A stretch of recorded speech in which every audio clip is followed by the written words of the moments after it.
अध्याय 15 श्री गणेशाय नमः. नलगे करणे तिट्टाठण हठयोगाधिक साधन वेदाभ्यास शास्त्रज्ञान मोक्ष साधना कारण अंतरी स्वामी भक्ती जडता चारी पुरुषात इति हाता पाप तापदैन्य वार्ता तेथे काही नुरेची वर्तत असता संसारी स्वामी पद आठवी अंतरी तया त्या बहुसागरी निश्चय तारिती समर्थ सर्व कामना पूर्वून अंतिदाविती सुरभुवन जे न करीती नामस्मरण ते मुक्त याच देही मंगळवेढे ग्रामात राहत असता श्री समर्थ ग्रामवासी जन समस्त वेडा म्हणती तयसी आपली व्हावी प्रख्याती येनसे जयाच्या चित्ती स्वच्छे वर्तन करीती काही न जाणती जनवार्ता कोणासी भाषण न करीती कवनाचे गृह न जाती दुष्टोंतरी जन ताडिती तरी क्रोध नयची शीतोष्णाची भीती नसेची ज्यांची चित्ती सदा अरण्यात वस्ती एकांत स्थळी समर्थ सुख दुःख समान सदा तृप्त असे मन लोक वस्ती आनवन दोन्ही जयासारखी परमेश्वर रूप येती असे ज्यांच्या वाटे चित्ती ते करिता स्वामी भक्ती जन हस्ती थयती यावेळी मंगळवेढ्यात बसप्पा तेली राहत दारिद्र्य बिडला बहुत दीनस्थिती तयाची बसप्पा व्यवसाय करी पुढे न पडे त्या माझारी 18-20 दारिद्र्य घरी पोटा भाकरी मिळेना तो एके दिनी फिरत फिरत सहज मना माझी जात तो देखील श्री समर्थ दिगंबर यतिराज कंटकशया करोन तियेवरी केले शयन ऐसे नवल देखून लोटांगण घालीत असे अंतरी पटली खून यतीश्वरांस पूर्ण म्हणून सुखे शयन कंटकशवरी केले अष्टभावे दाटोनी माता ठेवी श्रीचरणी म्हणे कृपा कटाक्षी करुणी दासाकडे पाहावे स्वामी चरणांचा स्पर्श होता ज्ञानी झाला तो तत्वता कर जोडून हस्तविता झाला बहुत प्रकारे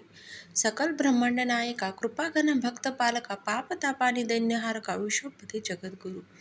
पाहून या प्रेमळ भक्ती अंतरी संतोषले येती वरद हस्ता ठेविती तत्काळ मस्तकी तयाचे बसापाचे चरणी मन जडले ते पासून राहू लागला निशिदिनी स्वामी सलीन आनंदी जिकडे जातील समर्थ तिकडे आपणही जात ऐसे पाहुणी हसत कुटील जन तयाती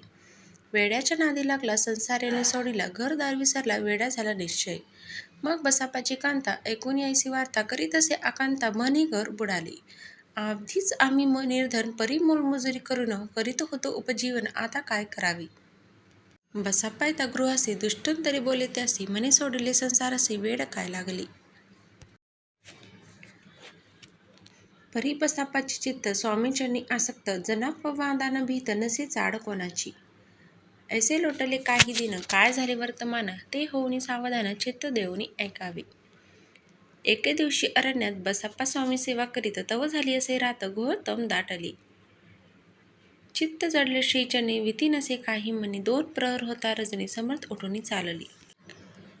पुढे जाता समर्थ बसप्पा मागे चालत प्रवेशले घोर अरण्यात क्रूर ओरडिती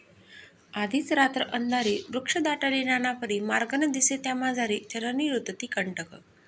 परी बसप्पाची चिंतिक न वाटे काही भीती स्वामी चरणी जडली वृत्ती देह भान नसेची तो समर्थ केले नवर प्रगट झाले असंख्य व्याल भूभाग व्यापिला सकळ तेजे अग्नी समान पादस्पर्श सर्पा झाला बसप्पा भानावरी आला अपरिमित देखिला सर्पसमूह चोहीकडे वृक्ष शाखा अवलोकित तो सर्पमय दिसत मागे पुढे पाहत तो दिसत सर्पमय पाहून यायसी परी भयभीत झाला अंतरी तो तयासी मधुरोत्तरी समर्थ काय बोलली भिऊ नको या समय जितके पाहिजे तितके घेई न करी अनुमान काही दैव तुझे उदेले ऐसे बोलता समर्थ बसप्पा भय सोडून त्वरित करी घेऊनी अंगवस्त्र टाकीत एका सर्पावरी